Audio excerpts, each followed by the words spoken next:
Pwede mag-utos? Parang kung ayaw ko. Charot. Laro kayo ni Maring Budak, tapos ang gawin nyo lang is mag-push at mag-push. Dapat naka-Angela MM si Ante Budak, tapos ikaw, Rosaela MM din. Para bongga. Okay, yes, let's go! Order! Siyempre di na para magpatumpik-tumpik ba, nag-RG na kami dalawa ni ate dito at kinuha na namin yung lane ng gold at roaming. Para hindi mahalata ng aming mga kasapi ang binabalak namin. At nung kami na nga ni ate magpipikte, nilak na niya si Girl Chanak at ako naman balak pa magpalaspik. Kaya sabi ko sa mga kasapi ko dito, mag-show na sila. Pero ayaw nila mag-shoot eh. Hanggang sa pabawas ng pabawas na yung oras, ayaw talaga nila mag-show. Siyempre, no choice, kaya pinili ko na si Rafaela. Dead man na lang sa mga magiging violent reactions nila dyan. Kaka-tiktok mo yan, S3. Ginalaw ng kapatid ko. Kahit wala akong kapatid. Dami ebas. Wow kahit ikaw yung panay chat ng chat dyan. Ops! I-post mo muna yung pinapanood mo. Pupunta ka sa page ko at i-follow mo ko. Yun lang. Thank you. Salamat. Arigato.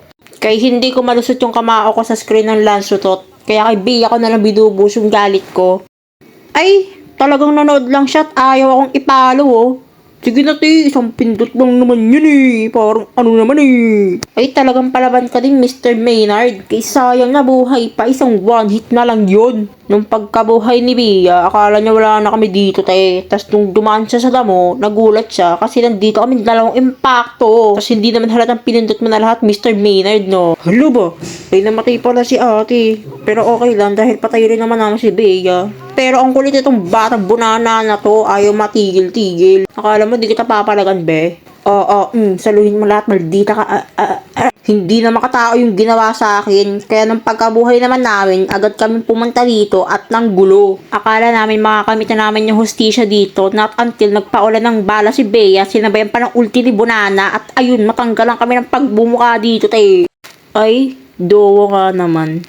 Lu, ba't sa amin mo sinisisi tatlo tayo namatay doon. Kapal ng kulangot mo Nung pagbalik namin dito sa Linte, inabangan lang namin si Mr. Maynard. At agad naman tinalian ni ate sa leeg. Nagkamali pa ako ng stand kasi akala ko magpi-flicker siya doon. May pa-predict pa kasi nalalaman. Siyempre habang wala si Beatrice, buhay na pala yun.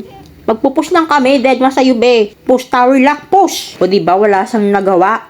Uuwi na dapat ako dito kasi nga wala na akong mana. Kaso biglang dumaan si Mr. Maynard. Di binanatan na lang namin. Bawal tumakbo. Wala kang palag sa amin no. Lumipat na kami dito sa mid lane kasi kaya naman na ng minions i-push yung top lane. Kaya dito naman kami magpupushing. Another one down. Ay, wala pa pala. Di magpupushing ulit tayo tas akala nung isa dito hindi ko siya nakita. Pasimple ka pa dun saan ka pupunta? Nanggigigil din akong talaga. Di ko na siya abot Sige, bala ka na dyan. Mag-clear lang sana ako ng minions dito. Kaso may nakita akong mas malaki pang minions. Kaya agad naman namin kinatay ni ate. Labas-labas ka pa kasi.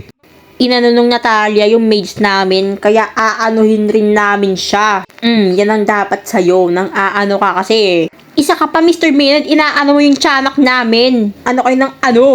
Sa sobrang pang-aano ko dito ng kaasiman ko, kamuntik na akong mamatay kasi hindi ako makalabas. Pero buti na lang nabuhay pa ako dahil isa akong masamang damo. Kaya naman nag-pushing lang ako dito habang nakasani pa si ate. Kaso nung pagbaba niya, agad naman siya ibinalik ng kalaban sa itaas. Pero syempre, buy one take one kami. Habang bangkay kami, pinanood namin si Dashing Man kung paano siya makapagbugbugan ng mag-isa.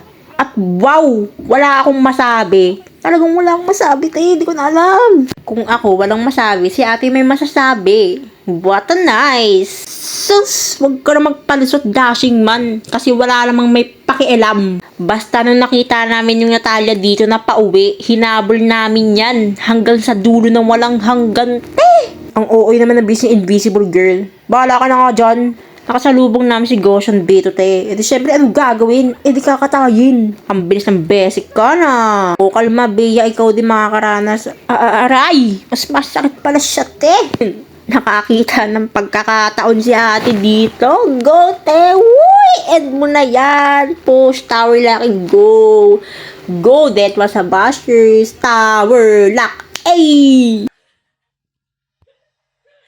Winner mga maasim.